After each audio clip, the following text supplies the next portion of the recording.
Right, so behind me, the Atlantic Ocean. not a channel, not a bay, not even a sea. It's the fucking ocean. Love it to death. Anyway, I'm here on the walls of the Kasbah, which is its own little mini town, really. The Kasbah itself was built by Abdul Mumin. Well, when I say that guy's name, it always reminds me of the little cartoon hippos from television. But Abdul Mumin started building the Kasbah as a major defensive fortification for what would become Rabat in about 1150 or so. The gate from earlier was built 45 years later by the next caliph.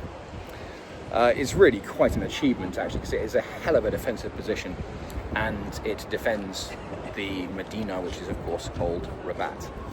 When this was built, because we're on the mouth of the river here, and on the other side of the river is Saleh.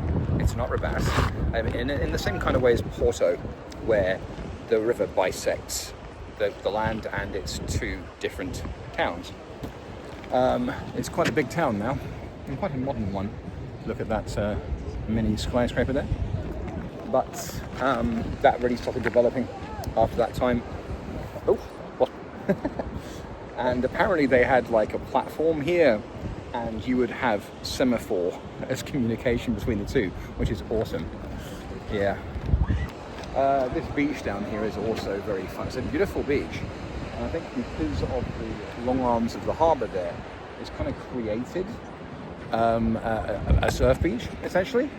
But that one over there looks a bit more like a dumping beach. But this one, you've got about 24 surfers down there, and an awful lot of people playing football. It looks like, I said earlier, there's the guy in the yellow shirt, and he has shuffled out a large rectangle, presumably for a game. There are kind of like four quads, so four people essentially doing keepy uppies between the four of them, I'm assuming, as practice before a game begins, something like that.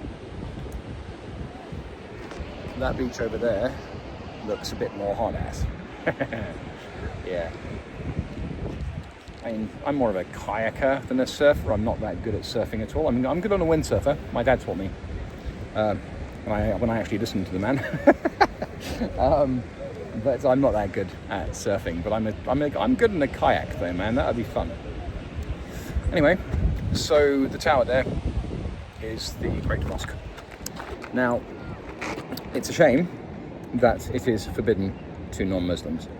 It is, however, completely understandable because it's old, it's important, and it's not very big. It's 20 meters square.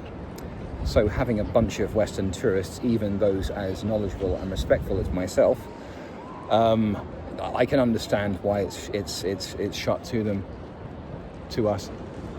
It's a shame, but a respectable decision for sure. All right, I'm gonna have a wander, sit down and have the other half of my lunch, well, the other half of my breakfast, the other half of my brunch, and finish my tea. Yeah.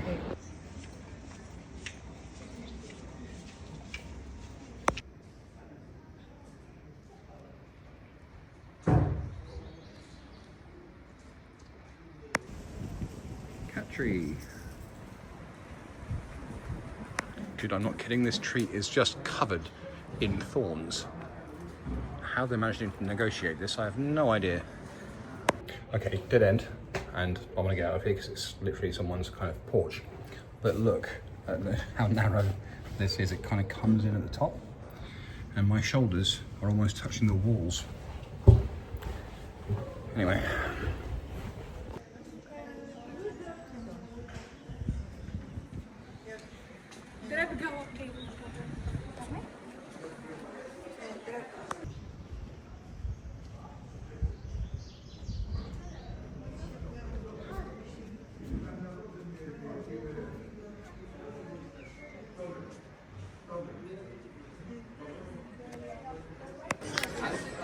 That's a hell of a jerry rig.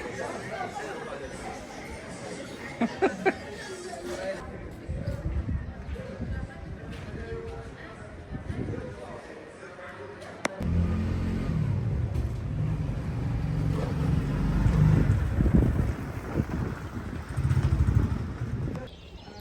I'm back in the garden, sitting in the shade, having some tea and the remains of my brunch.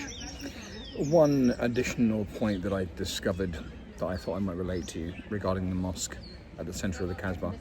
As I mentioned, can't go in, which is fair enough. But the mosque is the oldest structure in the Kasbah. It suffered dates to 1150. But it was because the Kasbah was actually abandoned for quite a little while in the kind of the mid-ground there, but was restored in the 18th century. Apparently, that was during the reign of Muhammad ibn Abdullah, Caliph. But apparently, it was restored by an English corsair, so read pirate, whose sobriquet, I'm assuming, was Ahmad al-Inglesi. And the current minaret, the tallest point of the Kasbah, dates to that time. Fun stuff. Anyway, so I'm in the museum of adornments. So mostly it started out being mostly jewellery, but it's become kind of a history of the Kasbah. It was 60 dirham, so I was like, why not? That's the garden, and we're kind of there.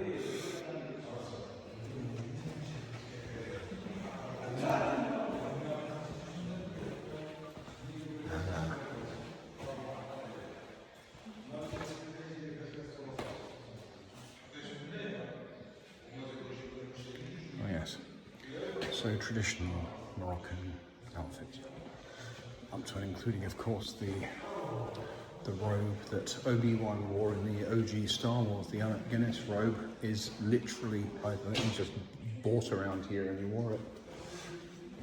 But really quite lovely.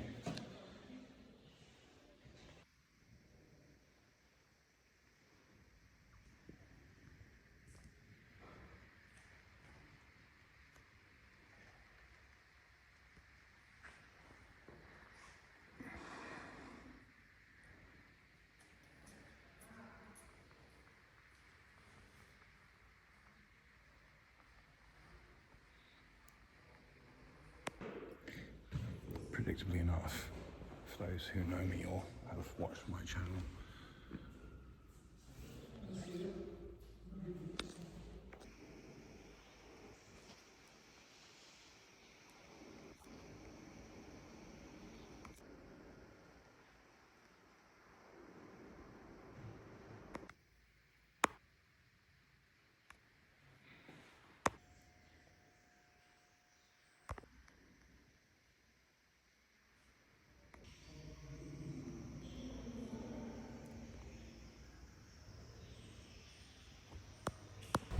behind me there is the former palace of Moulay Ismail, who built it in keeping with the rest of the place in the 1600s. And now it is a museum, which I've just been into, of course. The Museum of Adornments. Quite a nice place, actually. So adornments in this case, jewelry making, clothing. But I did mention inside that, predictably enough for me, it's more the building. I stood in that massive central atrium and I was like, oh, incredible stuff. I was interrupted by a nice guard who advised me that photography was okay as long as it was without flash, but I couldn't video anymore. So yes, but it's a gorgeous building, very, very nice.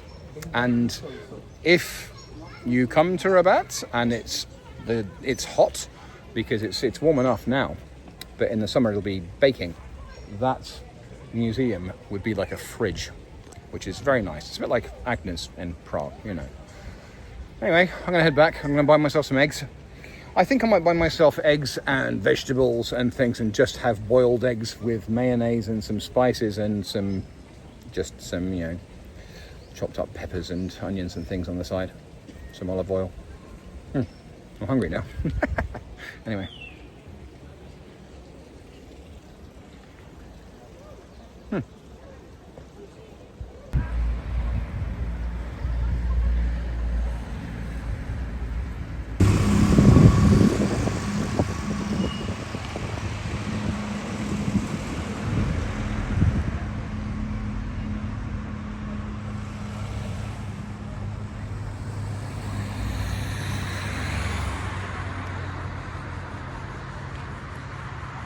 all the new.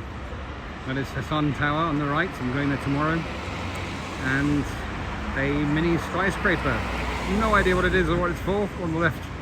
Dude, honestly, that looks so much like my rug, it's insane.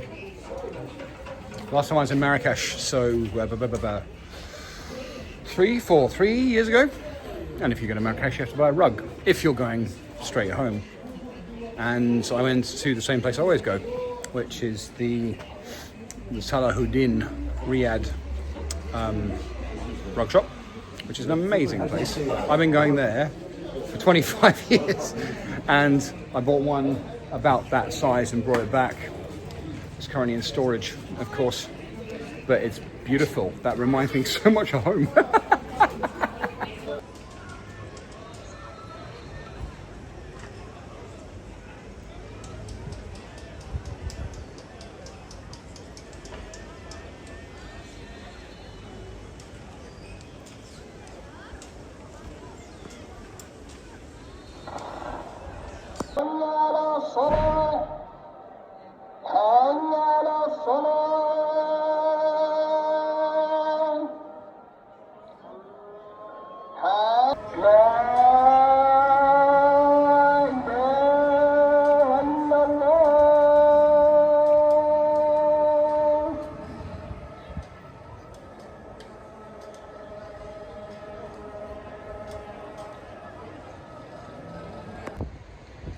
So, I always seem to end up bang next to a mosque.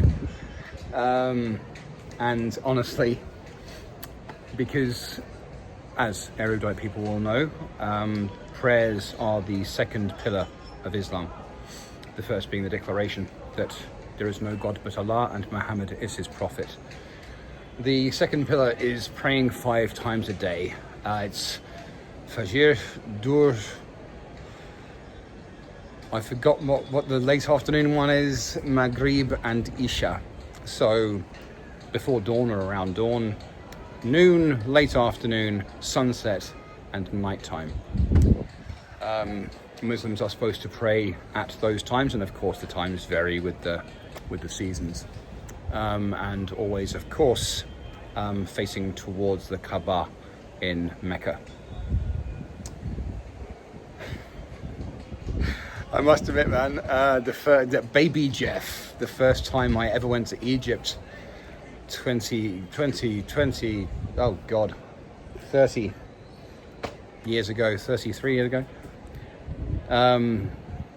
I landed in Cairo by myself, and I went to a hotel called the Mayfair in Zamalek, which is an island in the middle of the Nile in Cairo. Very leafy area. It's where Gezira Tower is, the big tall tower. It's a really nice area of Cairo. Unfortunately, the Mayfair has closed down now. It wasn't there when I went back the last time. Anyway, I got there late at night and I crashed out immediately because I was shattered. And as it turned out, because you got the minaret there, has loudspeakers. The muezzin, the holy men calling the faithful to worship, used to climb up to the top and yell out. But now, of course, they have loudspeakers. And unbeknownst to me, just outside my window in the Mayfair was a minaret with a loudspeaker, and it went off at dawn. And I was like, ah! Ah!